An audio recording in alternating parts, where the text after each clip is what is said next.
Just hours ago, a third massive block of exactly 500 Bitcoin was suddenly pulled out of a dark, decade-old address and routed straight to a Coinbase Prime deposit wallet. This isn't a rogue hacker, and it isn't the original owner. It is Ireland's Criminal Assets Bureau, operating in a highly specialized black box partnership with Europol's European Cybercrime Center. They have officially broken into 3 independent wallets belonging to Clifton Collins, an Irish beekeeper turned cannabis trafficker who famously lost his private keys inside the cap of a fishing rod case back in 2017. They told you it was impossible. They told you not your keys, not your coins meant law enforcement was completely powerless. Yet a steady, rhythmic cadence of 500 BTC has been drained from this dead stash every 2 months in 2026, totaling 1,500 BTC. Or over $92 million, claws back into the hands of the state. And there are still 4,500 coins left to go. My name is Newell. Welcome back to the Signal and Noise podcast. Do me a quick structural favor and smash that like and subscribe button right now to ensure your capital stays insulated from the mainstream media's blind spots. Today, we deliver a raw, diagnostic breakdown on the beekeeper's ghost. We are going to expose the real criminal backstory of Clifton Collins, analyze the exact on-chain mechanics of the 500 BTC phased drains, investigate the terrifying implications of Europol's decryption resources, and look directly at what this means for the global illusion of unrecoverable supply. Let's dive in. To understand how deeply bizarre this situation is, we have to travel back to the early, Wild West days of the digital asset landscape. Before there were institutional custody platforms, hardware ledgers, or multi-sig security protocols, there was an Irish beekeeper named Clifton Collins.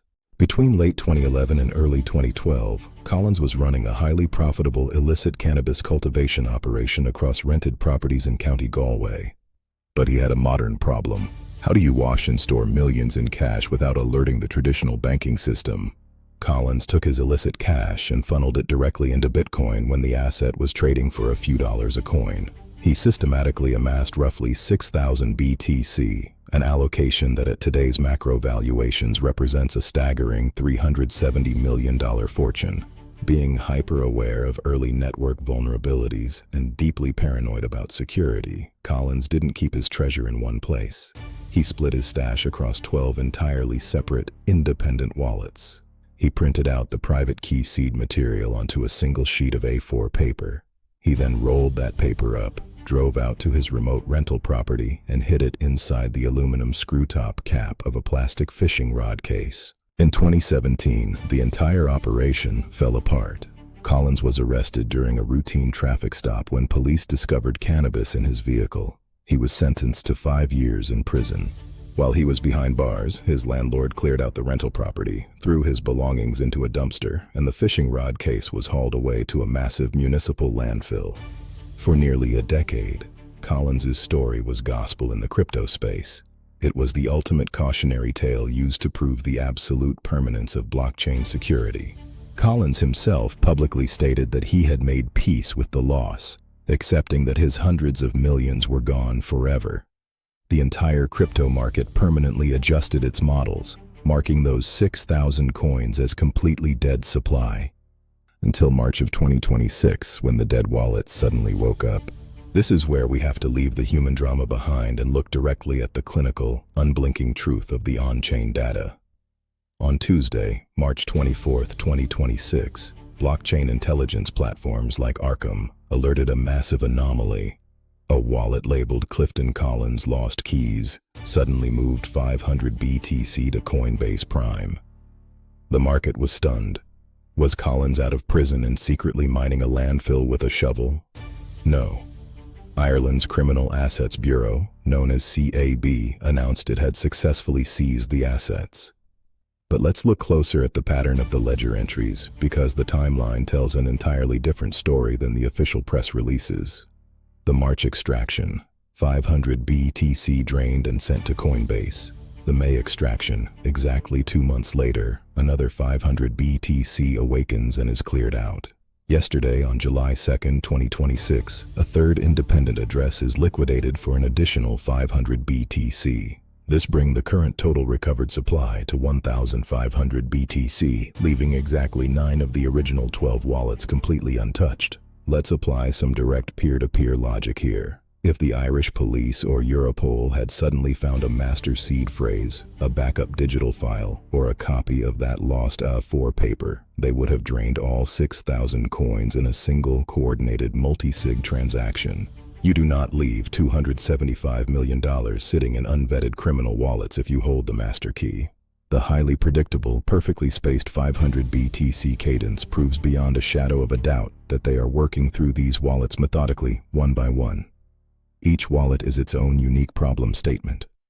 They are grinding through a technical process that requires immense computational time and localized forensic resources for every single address they attempt to breach. So how are they doing it? Let's address the absolute elephant in the room that has sent a shiver through the early cypherpunk community. In CAB's latest briefing, they used a line that should make every long-term holder sit up straight. They stated that they gained access to the addresses with active, direct assistance from Europol's European Cybercrime Center, which provided specialized decryption resources. The noise on the internet is hitting peak hysteria. You've got people screaming, "Oh my God, the government has a quantum computer. Europol has broken ECDSA encryption. The mathematical foundations of Bitcoin are completely compromised." Let's bring some harsh reality to this lecturer-style panic. Government agencies have not broken the SHA-256 algorithm or cracked standard public key cryptography. If they could do that, they wouldn't be wasting their time extracting $30 million tranches from an Irish weed dealer. They would be draining sovereign treasury wallets and nation-state reserves. The truth is found in the specific vulnerabilities of 2011-era software architecture. Early Bitcoin wallet implementations between 2011 and 2013 had massive, documented vulnerabilities in how they generated random keys. If Collins used early desktop clients, the entropy, the pure randomness required to generate an unbreakable private key, was often deeply flawed or tied to predictable system clocks. If Collins encrypted his wallet backup files with a manual password before he hid the keys, Europol isn't hacking the blockchain. They are hosting operational meetings in The Hague, spinning up massive, state-of-the-art supercomputing clusters, and executing advanced cryptographic dictionary attacks and brute force key generation grinding based on Collins's personal data, known phrases, and historical text patterns.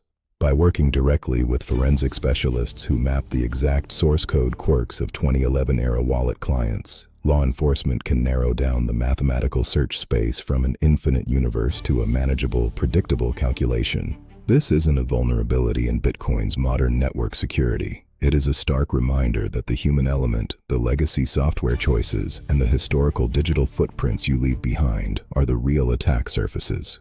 The state didn't pick the lock on the blockchain. They systematically brute forced the specific flawed lock that a localized user built for himself 15 years ago. Let's lay the absolute facts out on the table so you can separate the market hype from the reality of the ledger. The reality check. Metric/claim. Total stash size is 6,000 BTC. Macro valuation represents a staggering 370 million fortune. Seized in 2026. 1,500 BTC, totaling over 92 million, claws back into the hands of the state. Method of breach. Europol, decryption clusters exploiting entropy flaws. Market supply impact. Forced state liquidations through Coinbase Prime, meaning lost supply is re-entering circulation. So, what is the definitive signal to take away from the resurrection of the beekeeper's ghost? The signal is that the total supply of lost Bitcoin is far more dynamic and far less permanent than your standard financial models assume. For years, analysts calculated that roughly 3 to 4 million Bitcoin were completely gone forever, building an artificial scarcity premium into their long-term valuation models. But as specialized state cyber units scale their computing capabilities and systematically target early, vulnerable, or criminally linked wallets, a small but highly consistent stream of this dead supply is going to be forced straight back into the circulating float via institutional liquidation pipelines. Your professional playbook here is absolute. Stop treating historical on-chain metrics as stagnant monuments. Understand that the state's computing power is growing, legacy wallets are vulnerable, and those coins are headed directly into the open market. Secure your primitives with modern, high-entropy, multi-sig architecture, or expect the system to eventually grind through your defenses. Understand the plumbing or remain the liquidity. Stay sharp, stay focused. That's it for this emergency forensic edition of the Signal and Noise podcast. Do me a quick corporate favor and smash that like and subscribe button before you step off the block. Keep your entropy high, insulate your keys from the noise, and we'll see you on the next block.